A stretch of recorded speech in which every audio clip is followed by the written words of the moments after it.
အင်္ဂလန်တိုက်စစ်မှုအေဗရာဟမ်ကိုခေါ်ယူရန်ဗီလာအသင်းဆွေးနွေးအက်စတန်ဗီလာအသင်းဟာတူရကီကလပ်ဘတ်စစ်တပ်တိုက်စစ်မှုအေဗရာဟမ်ကိုခေါ်ယူဖို့ဆွေးနွေးနေပါတယ်။ဗီလာအသင်းရဲ့အပြောင်းရွှေ့အရာရှိချုပ်ရောဘတ်တိုအိုလာဘီဟာဘတ်စစ်တပ်အသင်းရဲ့ပွဲစဉ်ကိုတွားရောက်ကြည့်ရှုခဲ့ပြီးအေဗရာဟမ်ရဲ့စွမ်းဆောင်ရည်ကိုလည်းအကဲခတ်ခဲ့တယ်လို့သိရပါတယ်။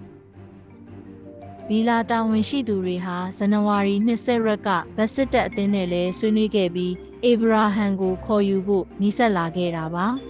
။အသက်28နှစ်ရှိပြီဖြစ်တဲ့အေဗရာဟမ်ဟာ2018-2019ရာသီကဗီလာအသင်းမှာတရားသီအငှားလာကစားခဲ့ဘူးသူဖြစ်ပြီး26ဂိုးအထိသွင်းယူပေးခဲ့သူပါ။